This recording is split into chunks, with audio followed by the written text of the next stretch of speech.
Good morning. Welcome to the Long Live Alternative Parties podcast. Free Press Media Press Inc., an alternative parties books publisher, sponsors this podcast. I'm Andrew Bouchard. Welcome to the Long Live Alternative Parties podcast. Friends, today we have a guest from the Reform Party. He's going to talk about all the exciting things his party has done and is doing. So kindly give us a brief introduction to yourself, a brief biographical sketch. Certainly. Thank you, Andrew, for having me. It's a pleasure to be here. My name is Richard Casa. I am a member of the Reform Party National Committee. I'm the Southeast Regional Rep to the Reform Party Executive Committee and Secretary of the Reform Party of North Carolina. Excellent. So many people who are into alternative parties have heard of the Reform Party because the Reform Party is one of the biggest alternative parties and the most successful too.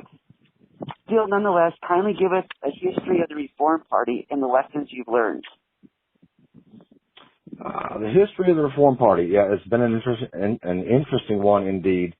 Of course, if people know of the Reform Party, they would know that this began in the 1990s, with 1992 being Ross Perot's independent campaign for president, through his use of his political action committee that he had, which was called United We Stand America.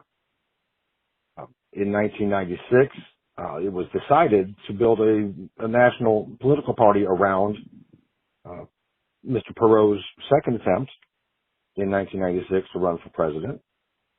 So the Reform Party was born in 1995 in preparation for that.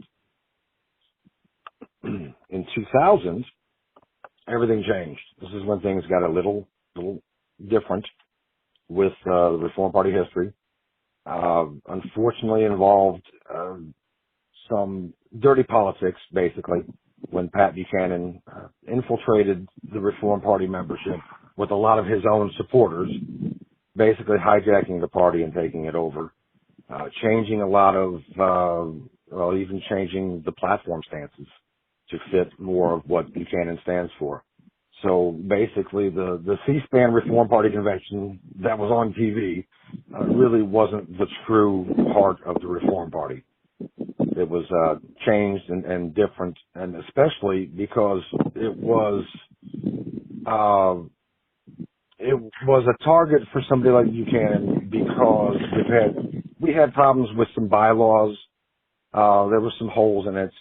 And, he was after the $5 million of matching funds from the federal government that was earned in 1996 on Perot's second run for president. So based on all that, he thought that was a good target to make a run for presidency, as far as Buchanan goes. So what ensued after that was years of legal issues to try to correct the situation with the FEC. Because the FEC was looking at, the Reform Party membership and the National Committee after that, saying we need to see a record of where your money went. Where's the $5 million? It took years successfully through a few cases to get them to realize that wasn't us.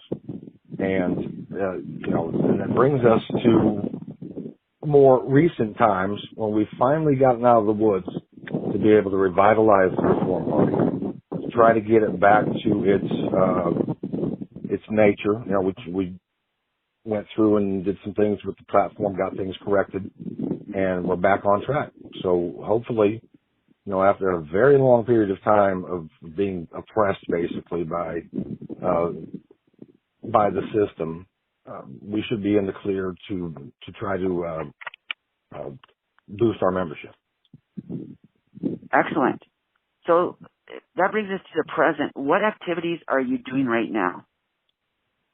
The activities that we're doing right now. Okay, the current activities. Basically, this whole last year, we have taken a look at the lessons we've learned as the Reform Party, to try to change some things to where we could be more secure. I mentioned the bylaw problems earlier that were easily used against us, basically, for the Buchanan infiltration.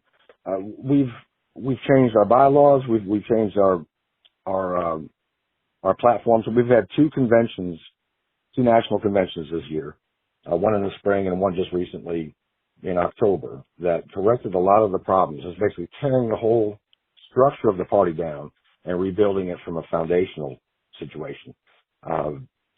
Foundation first, and then build everything on top of that for a more secure party. So learning from lessons of the past, we're hoping that this will become a better thing. Data suggests that the potential is there for a centrist party to gain popularity and to gain membership between the two polarizing duopoly parties, major parties. So that's what we're going to. Well, it's probably what you want to know about for next year. Our future plans. Yes. Yeah. Okay. Our future plans for 2022, we have a campaign that we are labeling "Ross Was Right." Because Ross Perot, in his visions from his activities in the 1990s, was right about almost everything he predicted and said. So we are going to focus on this. And since the legal trouble is over, we're going to try to get the word out. We need exposure to get to the target audience, and the potential of the support due to the polarization of the two parties through decades long polarization, and the toxic environment that we're seeing develop really suggests that there's a huge swath of voters in the middle that really don't know what to do.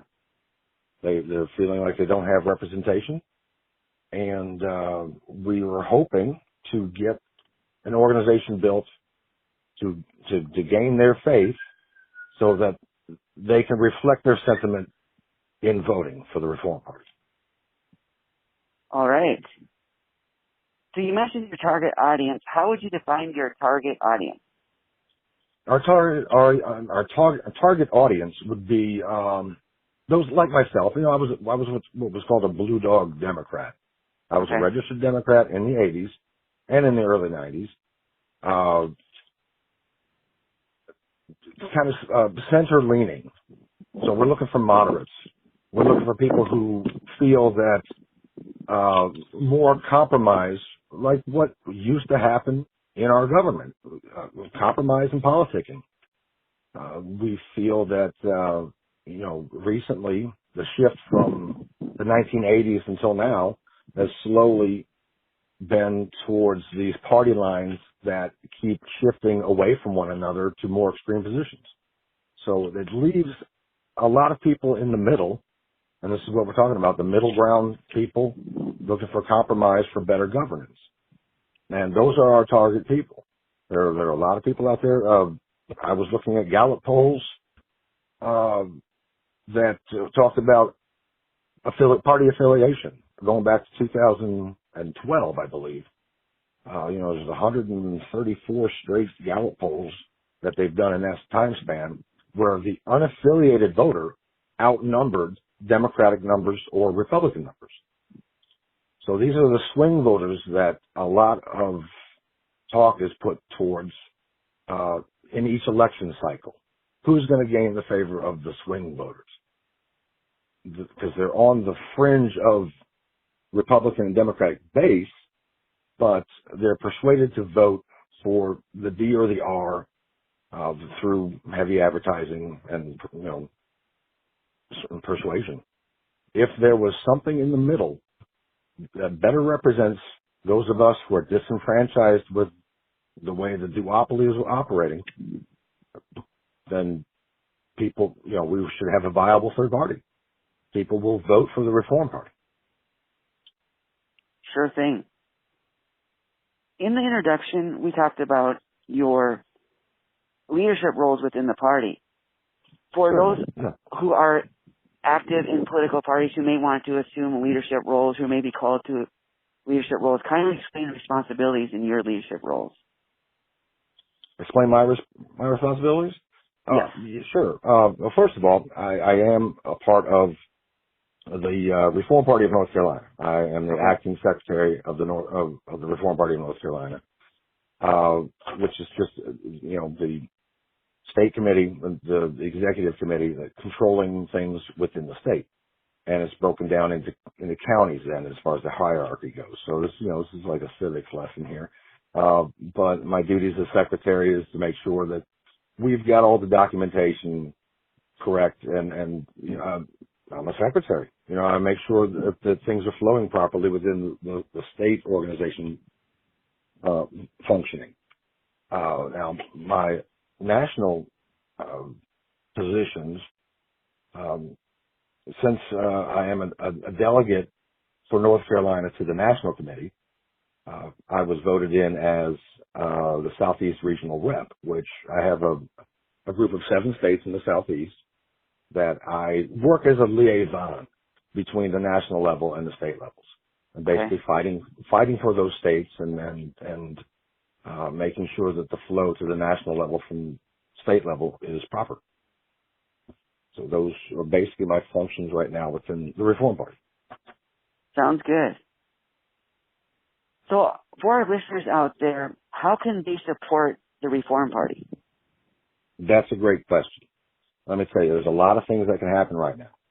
Because we are looking for support. We tore this whole thing down, and of course we've struggled for years.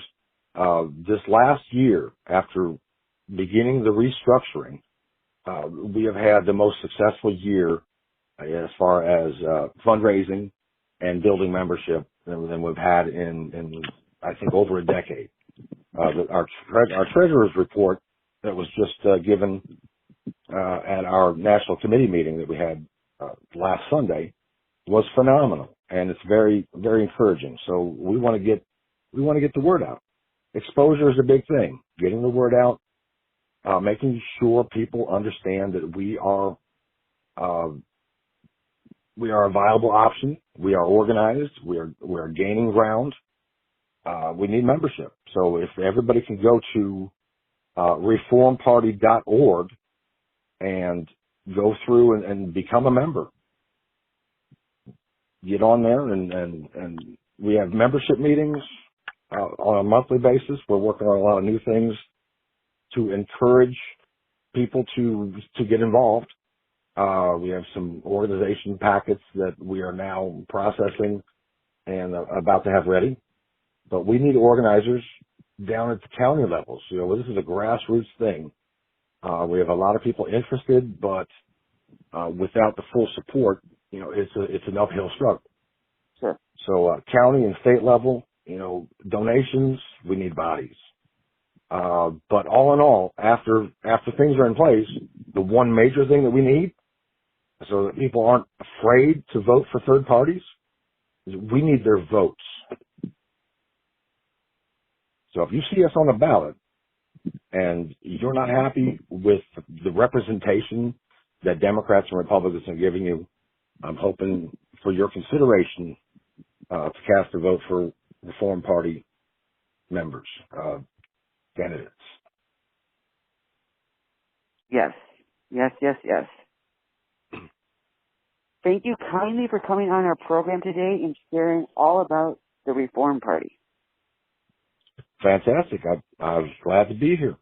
And I hope maybe we can talk again, have other interviews. We have other people who have a lot of things to say about the Reform Party. Excellent. Thank you. Excellent. Thank you, Andrew. All the best to you and your party. All right. All the best to you too, Andrew. Thank you. Bye now.